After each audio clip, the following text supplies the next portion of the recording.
તો દોસ્તો અત્યારે બપોરનો ટાઈમ થઈ ચૂક્યો છે અને અમારા દરેક પ્રભુજી મસ્ત ભોજન પ્રસાદી લેવા માટે મસ્ત રીતે તૈયાર થઈ ચૂક્યા છે.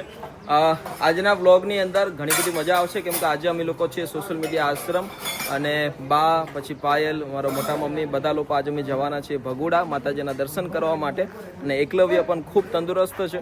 ઘણા બધા લોકોના આશીર્વાદ છે. ચાલો કાંઈ વાંધો નહીં. આજે સોશિયલ મીડિયા આશ્રમથી આજે અમારા ખાસ એવા સપોર્ટર શ્રી ટીનાબેન રાજેન્દ્ર કુમાર કી તરફ છે એમના તરફથી આજે દરેક પ્રભુજી માટે ભોજન પ્રસાદી માટે પણ અમને સહયોગ આપ્યો છે. Thank you so much Tinaben, તમારો ખૂબ ખૂબ ધન્યવાદ.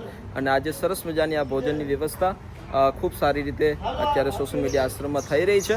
તો બસ અત્યારે અમારા તરબૂચભાઈ, અમારા મિતેશભાઈ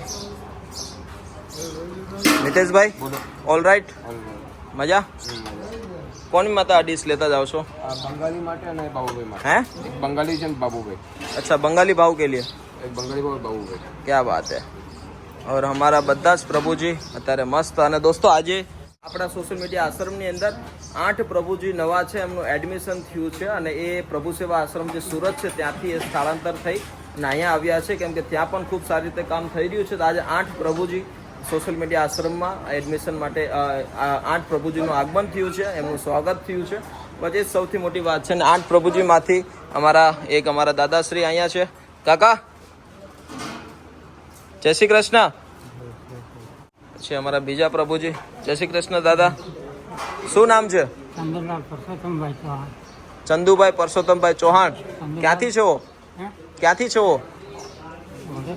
વડોદરાથી છો? સરસ. મજા આવે છે? સરસ.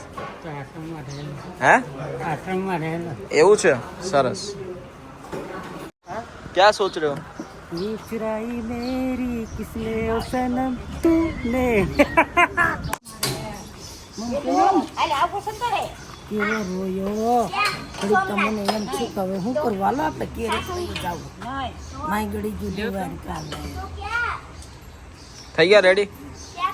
જઈએ. ફાઇનલી 3 મહિનામાં 2 દિવસ બાકી રહ્યા ત્યારે બહુ મને અત્યાર સુધી ખબર ઘણી વાર એમ કહેતી હતી કે બહુ રડતો નથી અને રડતા જ નહોતું આવડતું. એક વેક્સિન અપાવીને ત્યારે 5 મિનિટ રડે, બાકી એટલું બધું રડવું ના આવે. પણ આજે તો બહુ રડ્યો, ખબર નહીં શું થયું. ને પાછા અમે ટીપા પણ ભૂલી ગયા. પણ એક સજેશન બધાને આપું કે ગમે ત્યારે આપણે 2 કલાક માટે પણ જઈએ ને આટલા નાના બેબીને લઈને તો એમનું શું કહે દવા પહેલાં લઈ લેવી જોઈએ કેમ કે એને ક્યારે શું થાય ને એનું કંઈ નક્કી જ ના હોય ને પછી રહે જ નહીં, થોડી વાર પણ નહીં. તો ચાલો તો મોગલમાના દર્શને જઈએ. હા, માતાજીના દર્શને જઈ આવ્યા. અને મસ્ત ટાઢો પોર થઈ ગયો છે દોસ્તો અને ગરમીનો ઉકળાટ ઘણો બધો હતો આજે, નહીં? બહુ જ ગરમી બહુ જ છે. વાદળા થાય ત્યારે થોડોક ઠંડો પવન આવે પણ આ બહુ ગરમી બહુ જ છે. ચાલો તો નીકળીએ. હા તો ચાલો દોસ્તો હવે અમે નીકળી રહ્યા છીએ ભગુડા માતાજીના દર્શન કરવા. મંગલમાની જય, બાપા સીતારામની જય.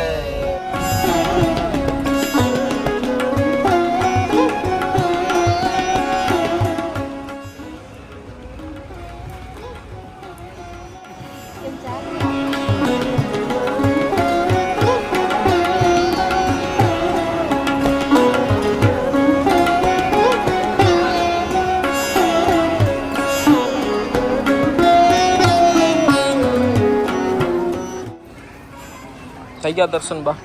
હા, હારા થઈ ગયા. પણ આજે કેટલી પબ્લિક છે. અમારી આ દીદીને જોવો કોણે ચાંદલો કરી આપ્યો? એલા આંટી આવો કેમ કર્યો? એમ હે મહાદેવની ભગત થશે. હા, પાકું.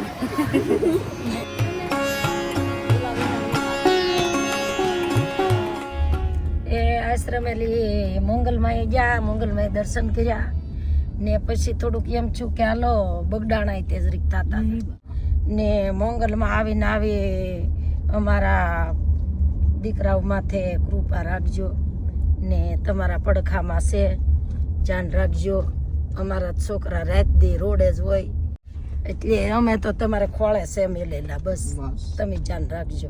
હવે અમારો પ્રવાસ હવે જઈ રહ્યો છે બગદાણાની બાપા સીતારામની મઢીએ અને બાપા સીતારામની ખૂબ કૃપા છે. બગદાણા વાળા બજરંગદાસ બાપા અને આનાથી જે સોશિયલ મીડિયા આશ્રમ જે આપણું બન્યું છે એ પણ કહેવાય છે ને કે ઘણા બધા લોકો બહારના શહેરમાંથી આવે છે ત્યારે કહે છે કે અમે બગદાણા દર્શન કરવા આવીએ છીએ તો કેટલું દૂર પડે છે ભગુડા આવીએ તો કેટલું દૂર પડે છે.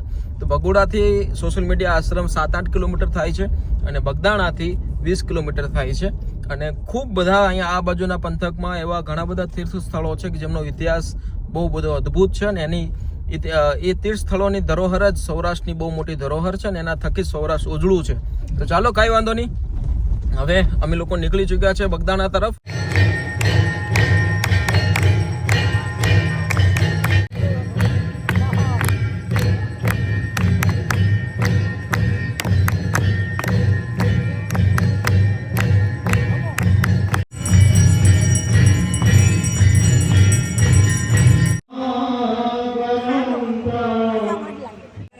તો અમારા ખાસ ફોલોવર્સ મળી ગયા. જય શ્રી કૃષ્ણ કાકા. જય શ્રી કૃષ્ણ. હરોજ વિડીયો જોવો છો મારા? રોજ જોઉં. વાહ, શું જોવા મળે છે તમને? તમારો બધા પ્રોગ્રામ મૂકેલા હોય, નિરાધાર માણસોના વિડીયા મૂકેલા હોય એ મેં બહુ જોયેલા. અરે વાહ, કયું ગામ? ગોંડલ થી? ગોંડલ તાલુકાનું શિવરાજગઢ ગામ, વાહ, જિલ્લો રાજકોટ, વાહ, ભાદરના કાંઠે. Thank you. Thank you. જય બાપા સીતારામ. જય બાપા સીતારામ. સિમેન્ટ રેતી કે વિનાનું આખું મંદિર ઊભું કર્યું છે, કોઈ એવું કેમિકલથી આ રસ્તે. એવું છે? બાપા સીતારામનો બાપાની દયા હોય ત્યારે જ આ પૂરું થઈ શકે. બાપાની દયા તો આમાં અઢળક છે, દેખાતી નથી. બિલકુલ બાપાની દયા, અને બાપાની દયા વિના તો ક્યાં કઈ થાય જ છે. બિલકુલ.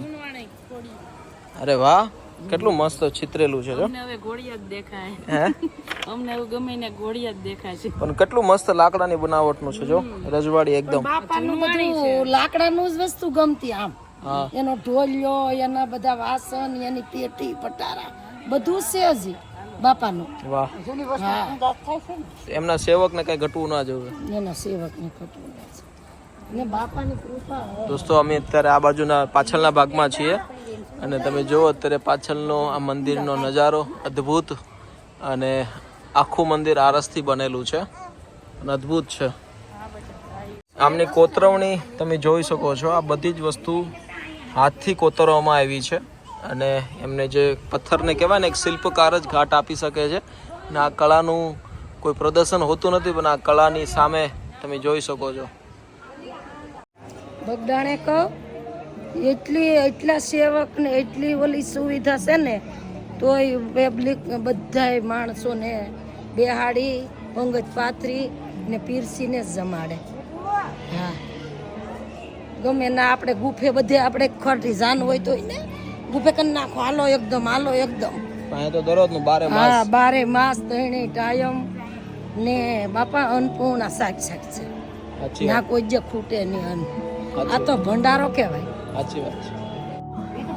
સાક્ષાત ભોળાનાથ ને અન્નપૂર્ણા જેને આપણે વાત કરીશું એવા માતાજી આપણે ને આપણે ઘરે તે આપણી માટે રોહડું બનાવીએ ને, તો એ અન્નપૂર્ણાની છબી તો આપણે વહેલી જ તે.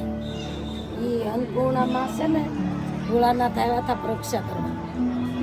અન્નપૂર્ણા પાસે ભિક્ષા લેવા. અન્નપૂર્ણા જો દેશ છે.